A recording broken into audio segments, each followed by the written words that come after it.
This is Talking with Burritos, the audio side dish to your entertainment consumption. I am JJ Wayne Graham, along with Christopher the Ruple, or you can call me Trip Ruple. And not only do we like to watch movies, we like to think about movies and apply them to our reality. This episode is all about signs.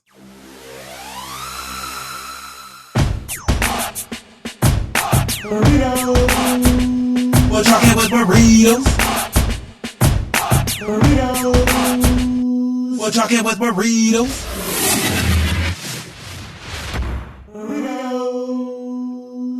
Okay. I read a fact that what's it called? The guy who did the music for it, he didn't actually wait till the movie was done. He actually was able to do it through storyboards. Oh, nice. Yeah, I read that on the IMDb. Very good. Yeah. Oh, that is because it was just so awesome. Yeah, it's because even intense, I love the main theme.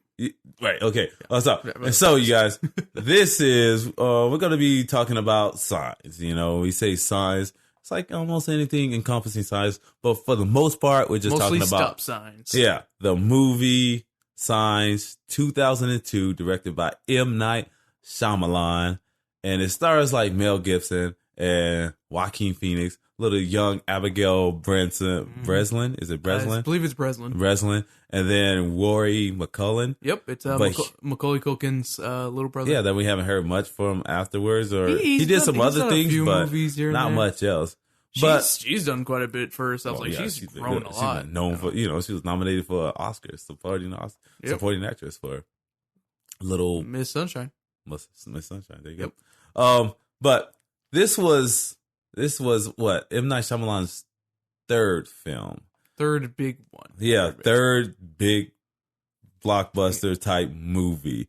Whereas where it seems like it was that one is still, it was a blockbuster, but it seems like he was still going on a downward trajectory. Yeah. Because I think my thing is he peaked too high. He peaked real early, you know and a lot of people expected so much after Sixth Sense. Yeah, because then he gave them Unbreakable, and they did not like that didn't like it, whatsoever. No. That's a podcast. I think that's a podcast for another story. We're not going down there. We're going to talk about that one, but because we were supposed to do our yearly Unbreakable podcast, but that was not received well at all, and so then there was Signs, which had a lot of great hype. Yeah. But then it opened strong. Mm-hmm. But then people kind of, they were just, they had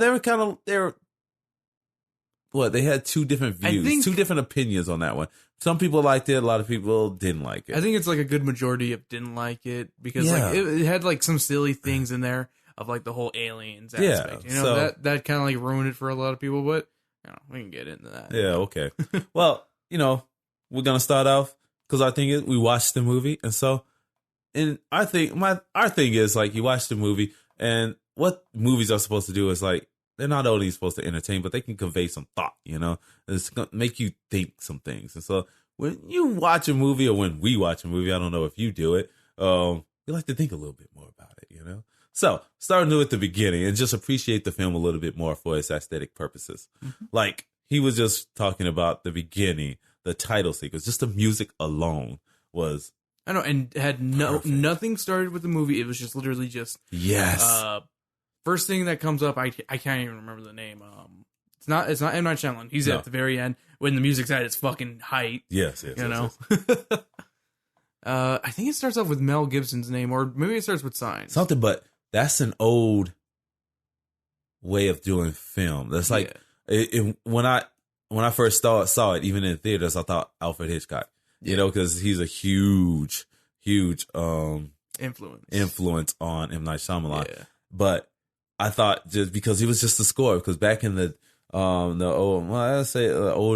old days, like if you want to say, style, the golden years or whatever, or the early age of film, a lot of times it was all about this music. They would open up like Gone with the Wind. If you ever watched that one, it has at least 5 to 10 minutes worth of a score in the beginning, and then in the middle as well with the intermission. But also Giant, wasn't Oklahoma Giant, like that? Giant, same thing. Oklahoma was like that. I can't even think of Yeah, it they just anymore. have But these. yeah, they have like these big orchestral. Oh my goodness! Yeah. Set pieces, not set pieces. Yeah. I can't think of the word, but you know what I'm saying. Orchestral sets. Yes. I would say that. But this one is just scored so well, and it's just overtyped, you know. And it's like it really builds. It really builds the tension in the there. tension like, just in that alone. It almost where you know becomes what its own movie character. you're watching. Exactly. Yeah. You know what movie you're watching when you're watching this. You're watching a thriller or horror or something. Mm-hmm. You're gonna watch something that's gonna be suspenseful. That might be a little tricky to put you on the edge. And I think adding that at the beginning really sets you up. Oh yeah, it sets up for a really good, like, kind of suspenseful feel, you know? Yes. It really gets you pumped, you know, gets your blood, you know, like your heart beating a little bit faster, you know. It maybe builds the skipping a beat, anticipation. you know? It's really just... Yeah. No, I think I'm just doing Batman there. Maybe I'll play it. I'll put in a little snippet of it or something because it's a review, so therefore we can, you know, use it within rights. You know what I'm saying? We don't want to go too crazy, but you know. So if you guys don't know this science is about what? Mel Gibson losing his face, yeah, and then getting it back. But okay, through the power of demons. Yes, all of that, but not really. Okay, so we talked about the music setting it up, and they say within like a certain amount of pages, 10 pages or whatever, or 10 minutes of a movie, if you don't, you know, to grab the crowd. Mm-hmm. And he did that so well. Whereas, you know, there's just a beginning scene because he has this, well, he's just basically walking through a house. You know, It's a quiet house and stuff, but yet he hears, you know, he goes to the bathroom, right? Mm-hmm. They wake up. He's brushing his teeth. He's brushing his teeth, and then he hears a scream, a distant scream, and then that brings him to he becomes aware that maybe his daughter isn't in the house because he had recently just went to, you know, check on the door, but he thought she was asleep, so he didn't open it. But then that one scene where he just goes and rushes towards the door to check if she was there, and as he's going in, it's such a great editing. As he's going in, the camera is coming towards him from inside the room. Oh my, man! M. Night, he has the talent, man, because he could do some things with that camera. He's very just experimental, and he took a lot of stuff from like Alfred Hitchcock and some of these older films, Ingrid, and all these different, very prolific directors, and he just used it to convey his own style. But oh my goodness, that scene right there set it all up for me, where it's just so beautifully just executed. So my thing is with this film is what I want to go into. I'm not going to sit there and just break down the entire thing. And so, you know, we have an alien occupation for the most part, you know, and this goes along with our theme of the last four different episodes, you know, is just alien themes. And so we had the invasion, right, of War of the Worlds. And now this one is just our particular, like, loving of the movie Signs. So what particularly did you like about it that really stood out? I think the one thing that really stood out for me was... I'm trying to think what I liked most about this movie. I really love Joaquin Phoenix in this film. Oh, you know, this was the first time I think I ever saw him in a movie, and he really left an impression with me. Yeah. Like, you know, very strong actor. Very strong actor, and how he seems so distant from everything, from the whole movie. You know, his character seems so distant, yet so near. You know, like his character. I can't remember his name. It's not Bo. That's the daughter. Yeah, it's Meryl. Meryl. Yeah, Meryl. That's the weirdest name. Yeah, they got a bunch of weird names in this movie. But he's like first trying to distance himself, you know, maybe joining the army, and then he's distancing himself from just watching TV in the closet by himself without the kids, you know, and it's just what's going on in his head. Yeah, you know, it's this fear, you know, maybe wanting to fight back. Kind of like the son from War of the Worlds. You know, maybe he wants to fight back, but, you know, without really knowing anything about the alien invasion yet. Yeah. But then he's like going into the closet and being kind of fearful, you know, being always watching and telling. I think the one thing that really made me love his character so much was the Brazil footage Yeah. at the party. Yeah. Kids, move, vámonos. That got me in the theater. I remember watching that once scene I and being saw like, that alien, I scared me. jumped too. I was just like, oh shit. It was like, that's an alien. No, watching it this time around, it didn't scare me. The pantry scene did scare me though. Because you knew it was coming. I knew it was coming. But I thought it was at the beginning part when he was looking through the knife. Not when he went back. And I'm like, oh god, I know it's gonna come. I know it's coming. You just never forget. That's the beauty of it all. It's the anticipation. You know it, but it's just like, oh, especially if you haven't seen it or haven't seen it in a while, you know? Yeah. Because it's just like, oh, snap. That Because you knew it was going to happen, but because you knew, he said, don't look in there. There's something in there. So. I have one caught in there. Yeah. Yeah, that scene still freaked me out, the pantry scene. That was like I said, that's probably. That made you jump. that scene still holds up to this day as being really kind of scary. Like, seeing the alien's claws, like the 3 fingers, I don't know. That scared me. But you know what didn't scare me? What? The scene when the little boy gets grabbed in the cellar. Because I actually chuckled when I saw the arm. Yeah, I think I freaked out. Yeah. When I first saw it, I jumped. Like, when I he was gets like, grabbed, snap. when I see the arm at first, I didn't freak out. But when he gets When grabbed, he I'm moves like, dang. Yeah. Yeah, because it's camouflage. Yeah. It just looked weird being camouflaged by that. A lot of that camouflage That's is sort of weird. great. Yeah. Like when he grabbed the sun, like having the camouflage from like his clothes seemed really weird. Yeah. I know. Yeah, because, but I don't know. I'll get to that scene later. But there was something about that scene too, and just how it looked. So I had some questions because that's what I do here. Yeah. I'm more so like taking notes and I ask questions. Yeah. So what do you think about the animals? What exactly were they doing with the animals? Because some of the previous things that we've read and seen, the aliens haven't really the animals haven't really played much of a factor. Except for War of the Worlds, technically. What did they do to them? The birds.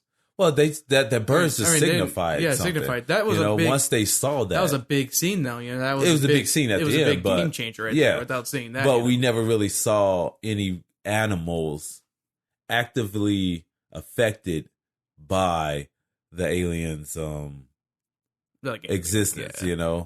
I mean, kind of like I think there's 2 different scenes with birds actually in War of the Worlds, because there's that one, and then there's the scene where the birds are flying towards, or was it towards or away from the tripod? I can't remember. Oh, they're flying towards it. Yeah, but I think that type of scene happened in this one too. It's always the birds. You watch the birds. So I guess that's what I'm grabbing for. So if there were to happen to be an alien invasion, it's like look for the birds. Yeah, I have that mental note nowadays, like see what's going on, because a lot of times they have, like in War of the Worlds, they have like a cloaking mechanism. They had actually they had like an energy force around. Yeah, they had like a protection in that one, so that so like when they saw the birds run into it and just fall out of the sky, and that's what Merrill was talking about when he saw that one scene and on that news footage where he says there's a bird and he just hits something and it just falls out of the sky. Yep. And so they're still here because they thought they had left, but they were still among us. Sort of like the movie V when they came to. There's the television series and the movie actually. It started off as a movie, then got spin off. Yeah. When they came here cloaked. Know, so disguising themselves as humans. Oh man. Yeah. So freaky, man. See, we could go on. We could make it just an alien podcast and just keep going. Did you know there was a War of the Worlds TV series? I think so. It was produced by the guy who made the 1950s one. Yeah. And directed by him also, I think. And like it kind of had that V kind of feeling. Oh, really? Like I think it came out before V. I can't remember. But like the aliens disguised themselves as humans and stuff. But they would have like a protruding third arm come out and like freaking kill people. And it actually looked pretty gory and creepy. Oh, really? Yeah. For a television program? Yeah. At that time? Yeah. Damn. Because it was 70s. It was 70s. Oh, yeah. Early 70s then. Yeah. Shit. Yeah. I did not know that. Yeah. I know they had a television show of Starman. Did they? Yeah. I did not know that. I actually used to watch that one. Really? Once I started, went to Wikipedia and they said the Starman TV show. I'm like, they did have that, and I used to watch it. It's about the son. The actual, the son. And I think they were trying to find the mother because she had vanished. Mm-hmm. And so the father came back to Earth to help his son find, what's her name?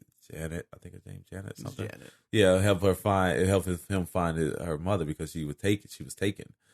So yeah, Hello, So- Starboy. Huh? Hello, Star Dad. Yeah, but because, and it's kind of weird though. Well, because at first the male dog was taken. So if you think about like alien occupations and Mhm. stuff, a lot of times they attack males first, because males have to go. But yeah, I don't know why the dogs. Well, I guess it's just a nature thing. It's kind of a nature thing Like that, why they turned on the human. human. It's a fear reaction, Yeah. You notice with like certain disasters, animals notice things first. And Yeah. that's why the dogs kind of reacted first, like them peeing on themselves and stuff like that. That's Yeah. kind of like to help, give them like their territory kind of thing of like, no, that's them, Yeah, but that lady alluded to like, the pissing thing. When is just fright or just releasing their bowels? Was it just fright? Maybe. Because they were he was in the house though. Yeah. Oh, but there's messed up because later on you tell why, because there was one in the house. Because I just noticed that about the animals, because it's just really perplexing me about that dog, like why it would attack them. Just fearful. I think, maybe, animals being afraid, they can't confused about what's what, Yeah. Maybe the alien was near and it was trying to, be fearful towards of not knowing, what's good, what's bad here, Yeah. Oh, this just perplexed me. But then early on, you get this weird sense about Bo, Mhm. about the little girl. It's like Yeah. there's something supernatural about her, and that's one thing I like about. She almost had like she had the shining, Yeah, it's like but then I don't know. It's just something about it because even then when she's like, "Oh, there's a monster outside of my window," she's like, and then they just kind of like brushed it off, Can I like have some water. like the can have some water, but she never would drink it. Yeah. She would never It's drink the water. contaminated. She just kept putting it in different places. So all around this house, people, if you just envision it, she had water, not even have drink, just water cups, glasses all around the house That one has dust as a in stage. it. That one has And so, hair. That one has dust in it. That one has a hair. Yeah, That one's got something called amoebas. very particular, and man, what freaks me out is like, seriously, people, it really freaks me out. I think I said this on last podcast. So like, yeah, because the girl in what's his name? Oh, that's weird. Because they have this quality. The girl in War of the Worlds, Yeah. very particular, very, very mature, but they have a different, like a Kind of a seventh sense of sorts. Six sense. No, a seventh sense. They have 5 senses, Okay, sense 6. so it'd be 6. Yeah, something like that. I thought we had 6. And then No, we another only 7. have 5. All right, fuck it. We got All right. we got touch, smell, taste, hearing, and I forget which. I can't remember which ones I said. Yeah, Sight. insight. Okay, cool. Whatever. I forgot my 5 senses. I don't ever think about it. And then so this girl's very, very much like that. It's like a type of disorder Mhm. of sorts, but not really. And I fret you not. My daughter is just like that. Yeah. Jayla, she's very weird. She used to say things like this, like, there's Water's something around here. contaminated. You know what I'm saying? It's like seriously, when my wife took her to the hospital, like where she says she has this haunted ghost, Yeah. she did not like that place. She basically freaked the fuck out, and she was just like, I don't like this place. That's what she just said. She just kept saying that. I don't like this place. I don't like this place. And it's like, seriously, I really think that girl has some type of, and she likes animals, and she could talk to a cat. I think she's like She's got the shining. she's got something, man. She got the like shining. seriously. So like this Abigail girl, she's like pretty much she's very intuitive. She's very sensitive to these sorts of things. It seems, Yeah. and so. And it alludes to something supernatural, like she has either the shining or like just precognitive thinking. She can vision things. There's what she says. I'll just mess with monster outside my window, or when she's talking about You're going to die. yeah, Yeah. when she was talking to her brother, Yeah. and she basically tells us like, I don't want something to happen to you. Yeah. She basically tells him like, I don't want you to die. Yep. And it's like, he's like, what? I'm not going to die.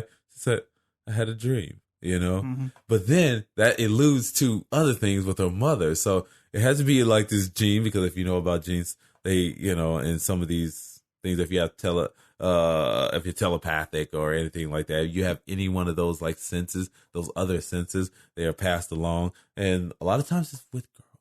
Maybe she's just part alien. I tried to think about that too, but you know, whatever. But with her, it's like, would that be a sign? Maybe the little girl, she could be getting signs of the future. You know, yeah, signs of the present. Because basically, yeah, isn't it just the imagery thereof? Like whatever you received, it's a sign from somewhere. Yeah. Like that I saw this image, these flashes of these images, the images that you sleep with. And so what about your dreams and stuff? Sometimes you do. It can be a sign of the future. I mean, it's weird to admit this, but I have weird moments of deja vu because I have the dream and I'm like, this seems oddly like I've had this moment in a dream. Like I remember it like that. Yeah. And like, I remember, like I always have like a bit of like cloudedness in my eyes when something like that happens. Yeah. I don't get the cloudiness, but I do get the recognition where it's like, I'm like, wait, I feel that moment is happening, but I've been there before, but I remember it in my dreams. But the last time it happened to me, I remember I had the dream like years ago, but then this moment seemed like that same moment seemed like it was happening to me like currently at that, I don't know. It was freaking weird. So the last one that I had was actually like a couple weeks ago. Like I had the dream maybe like a couple months ago like I remember it. And then it was just me and I think it was you and me in the green room at work. And we were just, chatting and stuff. And like literally something happened. And I'm like, this is familiar. Yeah. This happened. Something like just like click. It's been going on since I was like in middle school. I've had these premonitions. Yeah. But they don't really do anything. It's never like of anything bad. It's always just like day-to-day life. So do you think that premonition or just like the recognition that this feels familiar to me? It might just be just because you got two of the same people in the same thing. But no, it's literally word for word. Oh, really? What happens? Yeah. Interesting. Like I'm not kidding. Like it's word for word what happens. Like the setting is correct. The people's movements are the same. Like the only thing that's ever different is myself. Like because I'm noticing it as something different. That's the only thing. I sleep for every day. I pinched myself. I got this boo-boo and it hurts on my arm and it's freaking bloody.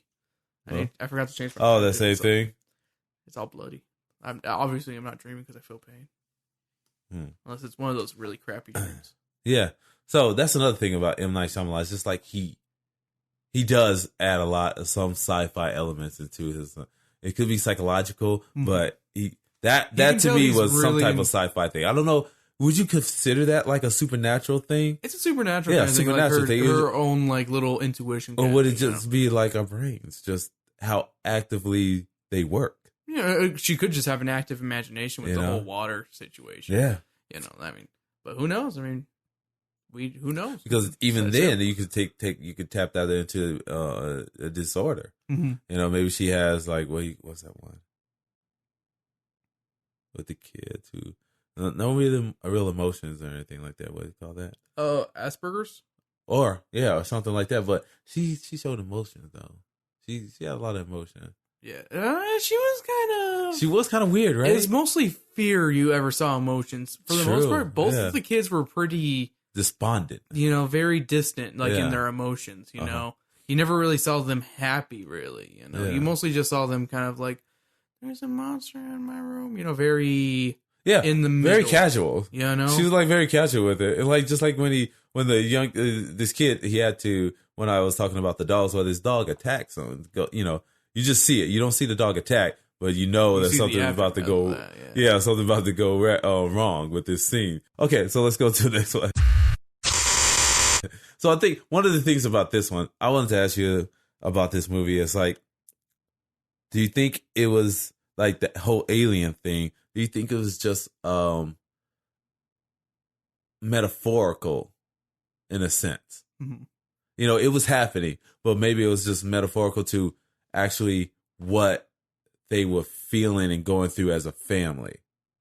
Because think about it. Because it's their own personal demons coming out to, bring them together. Well, something like that. But it's like grief. Okay, you're dealing with grief and acceptance. You're dealing with aliens and accept it. You have a believer trying to accept and believe in something that shouldn't be real. Mm-hmm. And so I was thinking, like, this is just actually maybe an allegory. Is it an allegory too? Allegory? What's an allegory? Allegory, metaphor. They're pretty much the same, right? I think pretty much the same. It was something along those lines where you have this family grieving the loss of a loved one, the mother. Colleen, as they would say, as you want to put a name to her. So they grieving her. And then you have this where he hasn't accepted it, I don't think the family has accepted it. Oh, no one really has. Even the little girl, she just, like, it doesn't even feel like it's ever happened. Yeah. Because So you have that, but then you have this congruent alien invasion. Whereas it's like, until it became real, he couldn't really accept it as being such. Yeah. Being, he was basically set the stage. He's a priest who basically lost his faith after his wife died.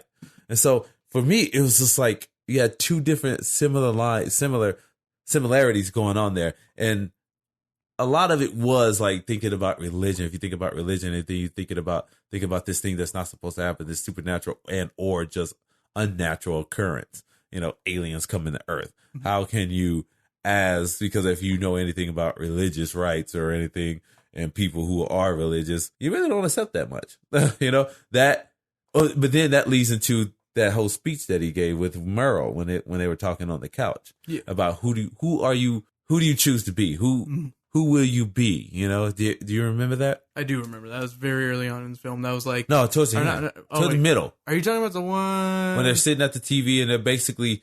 That's close. Like, it's a little bit before the middle. Yeah, is it? Because it's before they go to town. When they talk about what? No, that was after the town. Was it town? Yeah, it was after town. Yeah. When he talks about the groups. Yeah. What group are you? Are you a believer in miracles, or are you a believer in luck and things that just happen? Because he says in there that there is no. This is what I want to explore and talk with you about. There are no, is it possible that there are no coincidences? Saying this is the root of this discussion. This is where this is where Talking with Burritos comes in. It's like, we just start going deep with these things as we start thinking about it. Because to me, that's what I like. I think about these things a lot because I got issues. But signs or miracles, do you believe in them? Signs or miracles? Like, personally, no. I mean, it's just day-to-day life. Okay. I've always thought like I don't think everything's planned out. Everything's chaos. Nothing is what it seems. Everything is not planned out. I don't think that. There's no like random bits of miracles. Yeah. Finding $5 on the ground. That's just like, oh, hey, coincidence. Okay.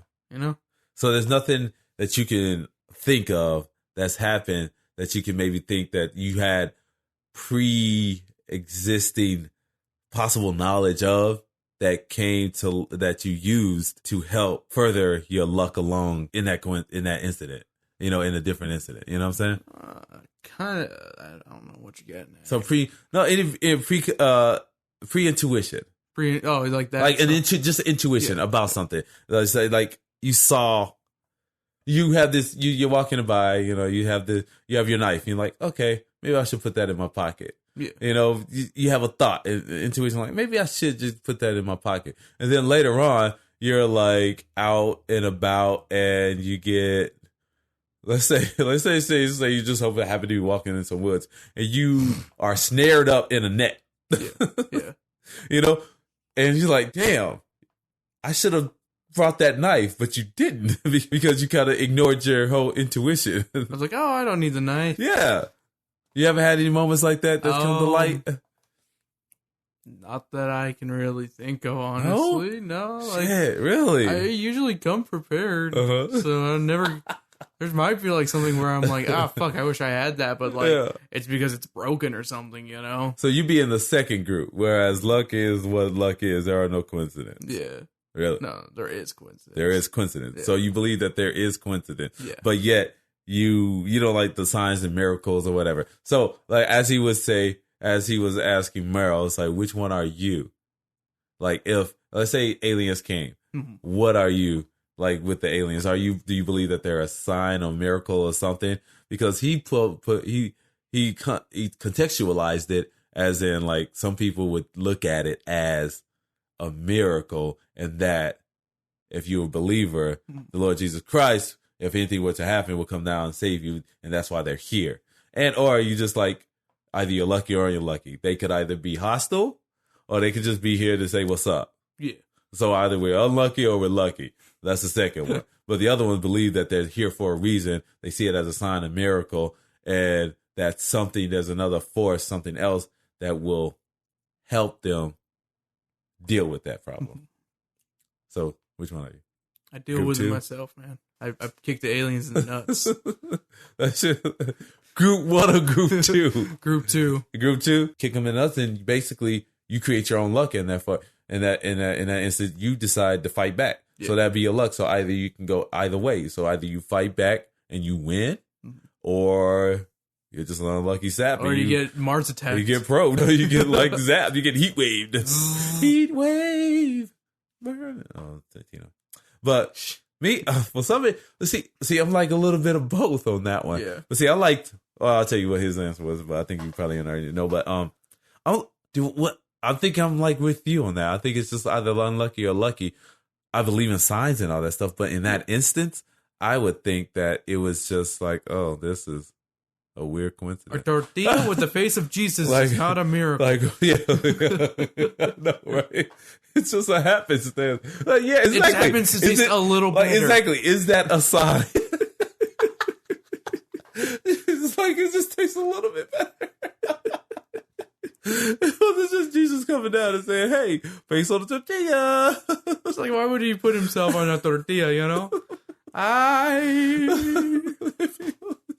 one tasty burrito you got there. It's like, oh my god! I just wish it wasn't veggie. It's weird that it just becomes like this thing now. There's like people, oh, it's on the news. And I'm like, that's just a casual.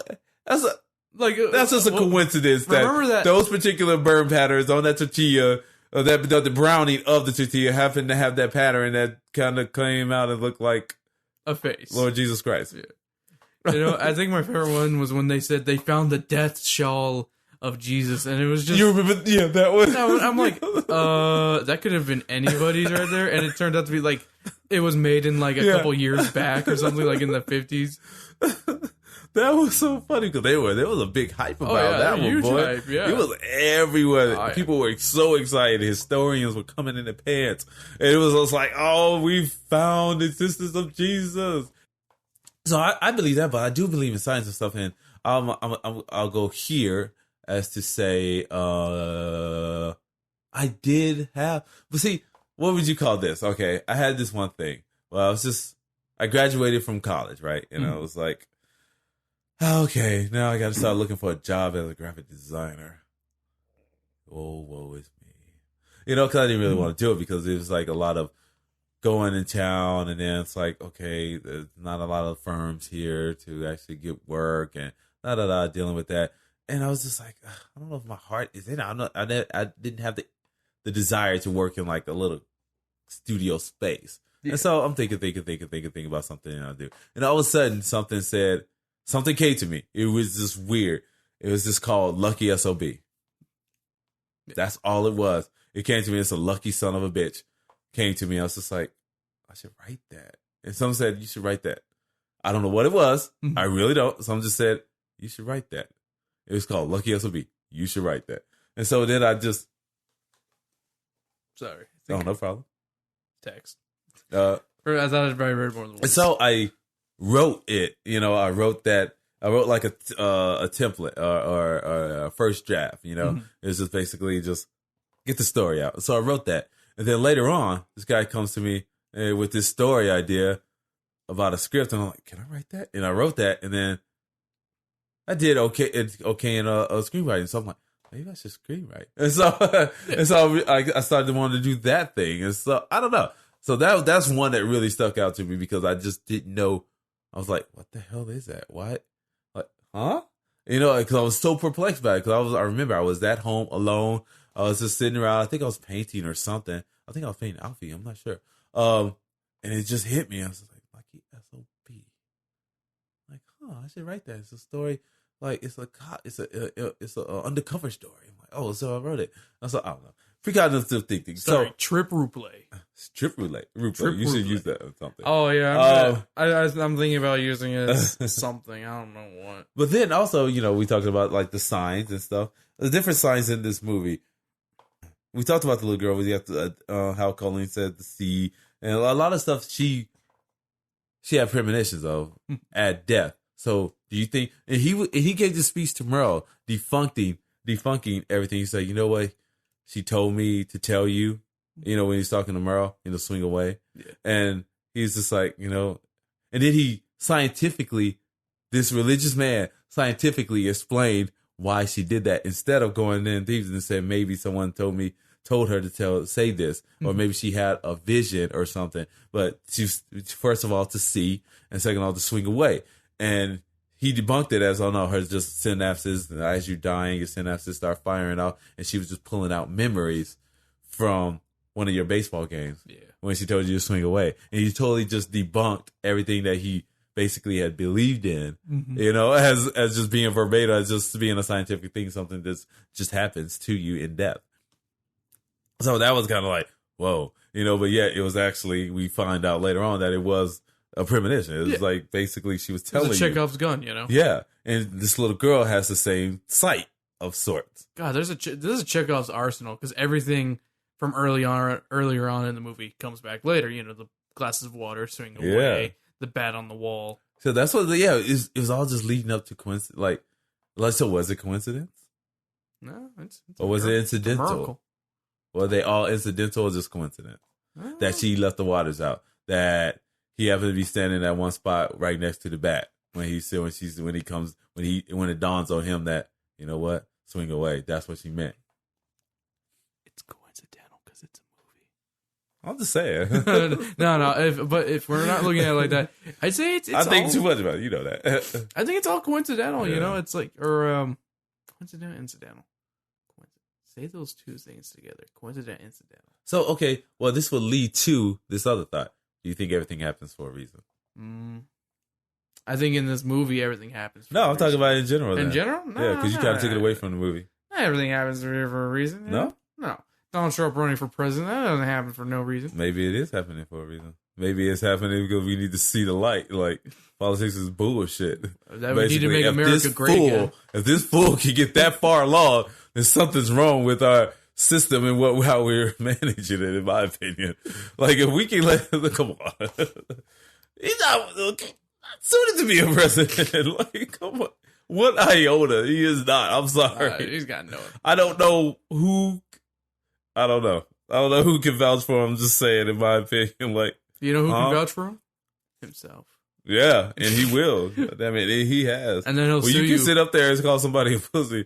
Oh, your other rival and then try to brush it off. It's like, I didn't say that. I was just repeating what this lady had said back here.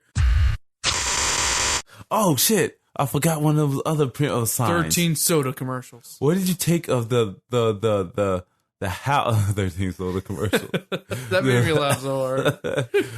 He's like, see, that's how people can dispel a lot of things when they just think. All these commercials. I thought about that War of the Worlds. Yeah. Like, it was totally like that when they were sitting in front of just listening to the broadcast, to that news broadcast of the alien invasion, and the guy in there is talking about, it was like a broadcast, but then he was talking about soda advertisements and stuff. That, he's just yelled out, 13! 13! But, can you believe this? What did you take of the actual, the book that depicted the house that looked just like theirs being attacked by an alien and then ship? Like all the dead bodies in the front yard? Yeah. That I thought was freaking creepy. That was a good little sign of what may come. Yeah. A little, like you could almost say it was foreshadowing it. Yeah. But, without, it was like it's a false foreshadow. Uh-huh. Because they don't, spoiler, they don't die. Yeah. And another thing, do you think, are you in the belief that when he cut off that alien's finger, that he basically preempted the war, the possible invasion? Because right after he did that, everything went to hell. They appeared again. Yeah. and then that's when they staged their attack, their ground attack. Yeah. I think it had to be with him because the guy said like they basically recon. Yeah. They were all recon. They weren't violent or anything like that. There was when you recon, you don't. There was no evidence of violence. They were just basically surveying. But then when he did that, that was a sign of violence, and so that's when they became active. Maybe. Like, these people are hostile, and we are just the visitors being like innocent bystanders. We're just trying to watch you guys, but then you acted upon us. We were just chilling here because they disappeared. They just wanted to observe. So you know what would suck if the aliens went to like, this was a South Park joke actually. Uh-huh. The aliens went to like Africa or something first, and they got attacked by lions. And Starvin' Marvin steals the ship. And who? Starvin' Marvin. He's a first season character. He's a Of little what? of South Park. Oh, He's a little African boy they adopt on I accident. know who. I haven't watched that show in a long time. So good. Oh yeah, but yeah, I got that too from that. It's just like, I think he started it. Yeah, it was could him. Be. It could have been. Because once he did that, all hell broke loose. yeah, all hell broke loose. That's when Yeah. they started their ground attack. One act of violence could just triggers a fucking everything. world war. It's if the possible. straw that broke the camel's back. Yeah. You know? So I thought that was pretty. I never noticed that before. Well, upon just looking and watching, I was just like, oh, that's pretty cool. And so, oh crap, I'll add this back in. And the ending. So will you suffice with that? A lot of people, the ending of it ruined it for them when he had the kid and stuff. Yeah. They didn't like that they saw the alien. I think that's okay. The flash of the alien in Spain or whatever. Mhm. Was it Spain? It was Brazil. Brazil? Yeah. That alien didn't bother many people, but when he 'cause it was like in the living room, yeah. It was a blurred image, you know? Yeah. That's the thing. Like, it didn't, give people anything to look at. I mean, I didn't mind it, but I Me think how neither. they took care of the alien was kind of ridiculous. Yeah. That's kind of like the thing. I mean, our whole atmosphere has H2O in it, and you'd think that would give them, bad eczema or something. Yeah. Maybe that's why their skin's all coarse. Well, just like we could have tacked it up to that. We could tack it up to that because they spent how long on the ground attack? Maybe just our environment got to them and they had to leave. Yeah, the water wasn't good for them. And maybe they've never seen water before from anything before. It's not something that's common in their planet. How do you feel that's? How do you feel with that when a lot of times they come to Earth for our resources, War of the Worlds? Because they even say that in that this red one, vegetation, it needed water, and so that's what they used. I thought that was used blood. That was their vegetation, but the red stuff was their vegetation from their planet that they tried to get to grow on our planet. Yeah. But then later on, as you see, once it became gray, it died off because it couldn't live. It couldn't sustain in our with our soil and stuff. So it kind of basically died along with the aliens when they just started falling out of their little machines and stuff. I mean, I remember something in the movie being like, this was just a raiding party. Maybe they just got what they wanted and they left. And they left, yeah. But what did they get? Earth Girls.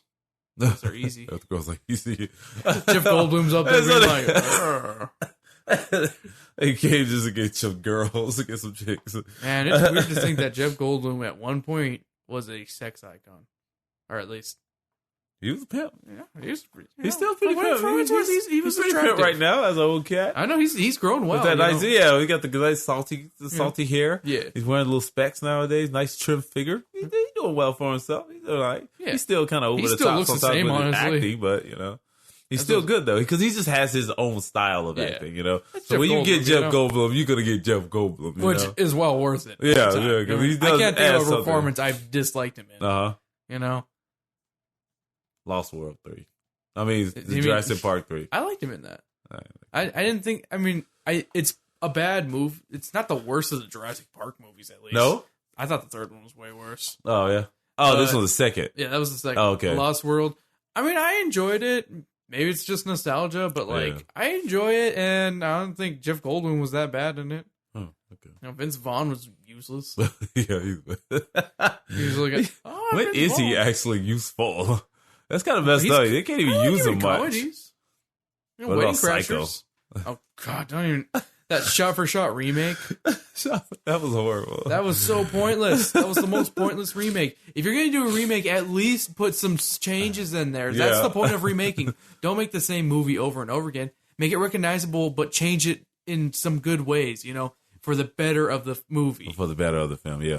This, for the betterment of the story that you're telling. Exactly. Instead of the story that Alfred Hitchcock told and the writer, who I don't know who wrote that. I tried to give credit, but I couldn't pull the writer of the book or the writer of the screenplay? Oh, the screenplay, yeah. Oh, there was a book too? There was a book first. Off a book. Oh, crap. All right, then. That's one thing about Alfred Hitchcock. He liked the story. People were like, how did you get this? How did you get that? I was watching a lot of interviews with him. He's like, I got it from the story. It's basically, he was just like, everyone's like, how did you get this? You put this thing in there? It's like, I got it from the story. The story is key. If I have the story, then I can. If I have the story, then I can build tell up it from with there. Images, so I can put the images to the story. So I thought that was pretty clever. Cause all these people raising their hands, and it was like this whole kind of, I think not a course, but he had a lot of people in there just asking questions. I think it was a class, and so it's like one of those master classes or something. Yeah, he was just like, I just did that because it's part of the story. I saw it, and so I filmed it. Duh, jackass. Okay, so let me go to Everything Happens for a Reason. Oh, right there. Some of it was like War of the Worlds. That's what he had said. Yeah, they even it's like War of the Worlds. I don't know. I just thought that he really was M. Night Shyamalan was able to actually encompass a lot of good thematic elements in here, and I think he really did go psychological with it, because he's into the psychological thriller of sorts. So this wasn't really a horror. It wouldn't be. It was a thriller meant as a horror, but like a psychological thriller. Did they advertise it as a horror movie? I don't think so. I can't remember how they advertised this movie at all. I know. It's just M. Night Shyamalan. I guess we gotta go look at the bonus features with the trailers. Yeah. M. Night Shyamalan film. That's how they advertised it. And I guess he wanted to make synonymous sure that with they his didn't name. they didn't want them to reference signs at all. On the posters or not signs. Sixth Sense, because he wants to make sure that it's a different entity. Definitely, yeah. This is a character piece, you know. Spicy rating for me, I think. Damn, it gets a mild from me. Just kidding. It gets a spicy also. All right, got 2 flavor texts. The one of if they decided to advertise this as a horror movie, stop scaring your sister. I'm already scared. Oh, you can just say I'm already scared. I'm already scared. Yeah. Because that line made me crack up so hard. I'm like, that is so fucking adorable. That was a good one. Yeah. They had a few good lines. There's a lot of really good ones. Yeah, those kids are they were good. They were really good. They were very good. Let's see which one that was. We interrupt this with the actual text. What's up, everyone? I just wanted to insert my flavor text into this episode. It's one where I couldn't find it. I wrote it down on a piece of paper and then I lost it. But just that evening after recording this podcast, I was able to find it. So my flavor text is watch with your ears open. And basically what I wrote down for this is, as you see, you must listen to better interpret. So that goes in a lot with this episode and signs and how we see signs, but sometimes we don't listen. We don't adhere to them. And a lot of times when you say listen, you don't listen to other things. You see it from your own perspective and no other. But if you're able to think outside of yourself and increase your range of vision, that will help you be able to listen or come to understand reason. Okay, that's my flavor text. Now back to the episode. M. Night Shyamalan, do you think he can ever just redeem himself of sorts? The Visit almost redeemed it a little bit for me. I like The Visit. I think he got a lot of good positive he praise for that one. Like that was the best one he's done in quite some time. Yes. But yeah, is it Lady of the Lake? Lady in the Water? Isn't that a guilty pleasure? Which one is better in your opinion? Lady of the Lake, in the water, whatever. Or The Village. I like Lady in the Water more. Me too. The Village is just all right in my opinion. Yeah, me too. You know? Yeah, I think it's just all the characters coming together with Lady in the Water. Like you got such a great ensemble for that movie. Like it's just, I don't know. Paul Giamatti is a stuttering, nervous guy. This is what he does. Does best. I love Paul Giamatti. Man, I want to go back and watch that now. Right? I totally forgot about it until I said it right now. Oh, I love that film. I remember, here's another story, people. I remember Comic-Con, our second year. I think it was our second year going to Comic-Con. Me and my boy Mikey and Miller. We went to Comic-Con, but our thing is, like, we were working that night, and so we had dry runs, you know? And so we did our dry runs, and then after that, we were just going to, because we worked, and then we were going to get in the car and just go. And that's basically what we did. We worked. We watched the movie. We all watched Clerks though that year. That year, I think Miller watched Lady in the Water, but we all watched Clerks, and then we just got in the car and drove to California for Comic-Con. We attended Comic-Con. You know, it's kind of cool to have seen the movie because we wanted to. We were very like Kevin Smith fans, so we stayed in Hall H every Saturday. We went. Every time we went to Comic-Con, we stayed in Hall H the entire day on Saturday. We got there early. We would sit in the rear, whatever bad seats we got. But then slowly, you just keep creeping up and stuff. And so that year, they had Rosario Dawson. That's when I got that OTC, Occult Task Force, when she was doing this comic book, and I have an autograph on it, and I have a picture of it with her. Yeah, you got that. I've seen it. I love that picture. Oh, I need to put that up big and frame it. I love me some Rosario. But okay, but we did that, and then it's like, okay, we did the whole Comic-Con thing. Then we came back, and right before we were like, okay, dude, I think we dropped Miller off, and so Mikey and I were like, we can either go home, or we can just go watch a movie. And so he went to go watch Clerks again. I went to go watch Lady in the Water. Yeah. And I was just like, I love that freaking film, but I just liked it. And Bryce Dallas Howard, man, she's just so adorable. Really is. I forgot about that movie. I need to watch it again now. Now I want to see that. Yeah. But is he? I think Village is more of a guilty pleasure than Lady in the Water. I would say guilty pleasure. No. Okay. Yeah. Yeah. Because, I legitimately I will admit to people I like Lady in the Water. But a lot of people didn't like that one either. It wasn't not well accepted. I think it's because people thought it was just a weird movie, and that's what it was. It was just but it was really entertaining. I thought everyone acting it just went above and beyond. Yes. I think the whole apartment complex was just the perfect setting. That's just nice. It was like a rear window thing. We have just all these things happen in just one area. In this one place. What about, so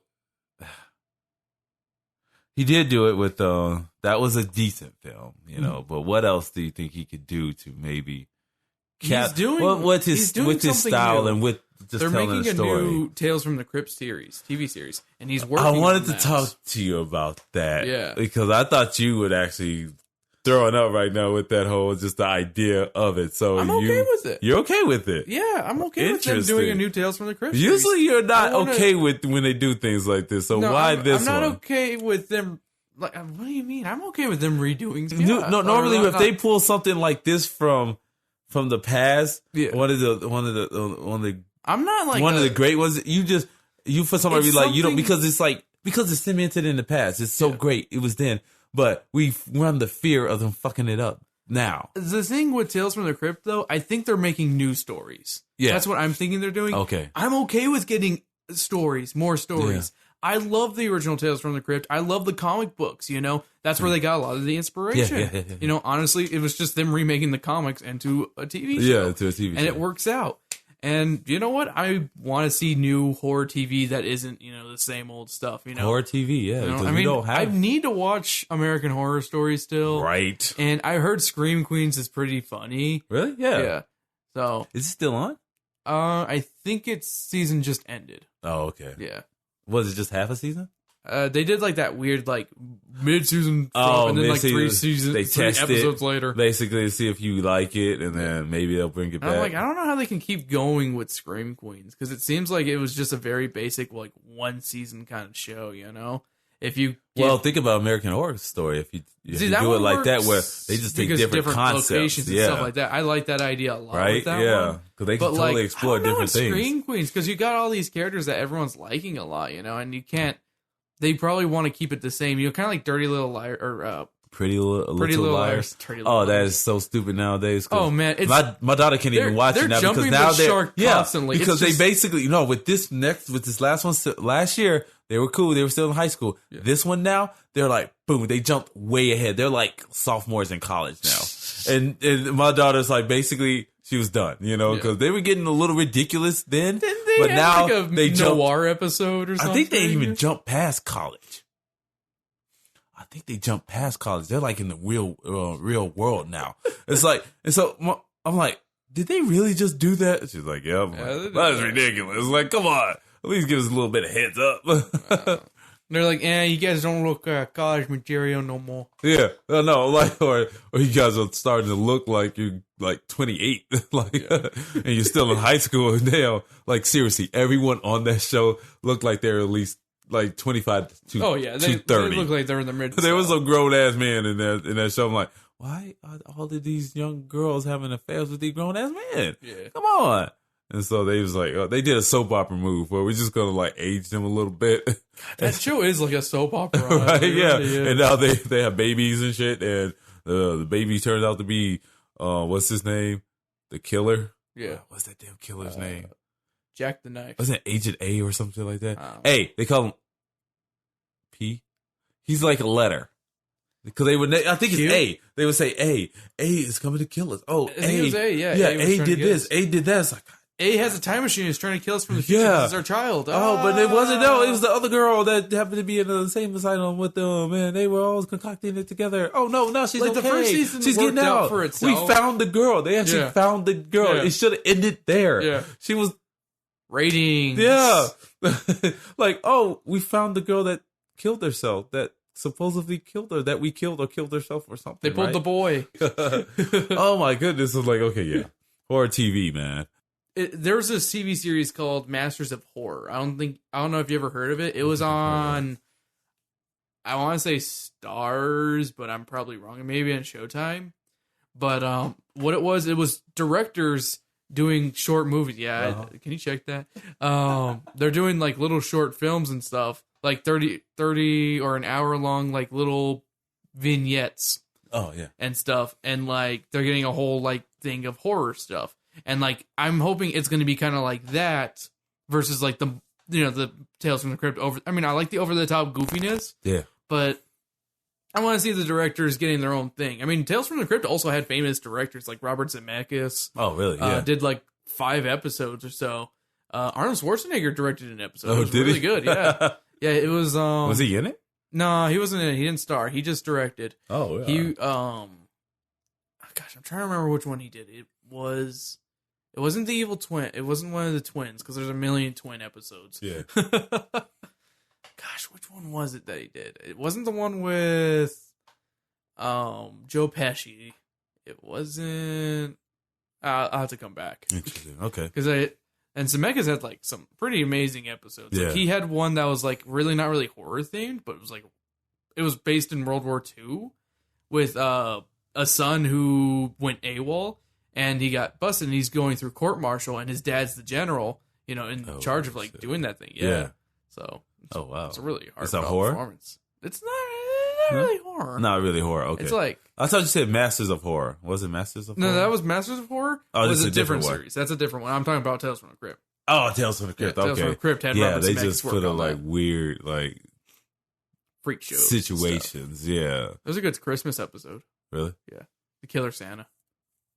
I can't even remember. I know I used to watch it like because we used to have HBO back then. So every now and then, if I wasn't scared, I would watch it. Yeah, I got the first 2 seasons on DVD. I almost bought 3 and 4, but I opted out and bought Aladdin on Blu-ray instead. Oh, really? Yeah, because I really want Aladdin. Oh, it's a good movie. It's a fantastic. It's my favorite Disney movie. Yeah, I could dig that. It's the best like little boy movie.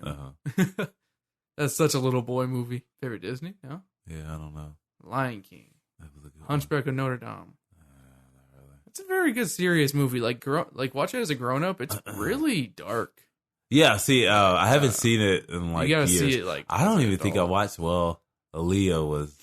What year was that? That was 90 something, 96, 97. Okay, so before my daughter was born, Yeah. so I didn't. I don't think I've seen it actually. You should- I knew it was I pretty think you'll dark. like it a lot. But Like really? it's really dark and a lot of like good themes of like sexual stuff and stuff Really? like that. Yeah. Interesting. Okay, maybe I'll look at it. Okay, you guys. Well, I think we're done with this episode. This has been Talking with Burritos. I am Jerry JJ Wayne Grill. I'm Christopher the Ruple. I mean Trip Ruple. Trip Roulette. Trip Ruple. It's spelled CHRIPRUPLE. You want to tell them the story of that? Yeah, I might as well tell the story. All right. So at work, we have we had an incentive program, and we get rewarded for it. And there's a list that came in for who gets whatever prize, and we're looking through the names, and something that looks like my name is on there. My name is Christopher Ruple. Chris is a very common name. Christopher Columbus, Christopher Robin, Christopher Lee, Christopher Walken, There's a lot of Chris's out there. But they don't even spell Chris right. They spell Trip. CHRIP. And I can understand spelling my last name wrong, Ruple, but I like Ruple. That just sounds so much better with Ellie. But Trip or Crip. It's like whatever. Crip. It's like. I like saying Wait, Trip. what's the? Yeah, because it would be. Wait, what is it? CHRIP. RIP. That's what they spelled it as. Was Trip. So it's not chirp. It would be. It's Crip. Trip or Crip. If you want to do It'd be the like silent H. Yeah, maybe silent H. Crip. Yeah. Crip Ruple. But I like Trip. Trip Ruple. That's his alias. Yeah. Yeah, Trip Ruple. Trip Ruple. Someone All right. said that would be a really good detective name. Yeah, definitely. I dig it. It was a foggy morning. The dew hasn't gone on my car yet. I shot up a woman. I got nothing. That's rap, but not a burrito. Trip Ruple.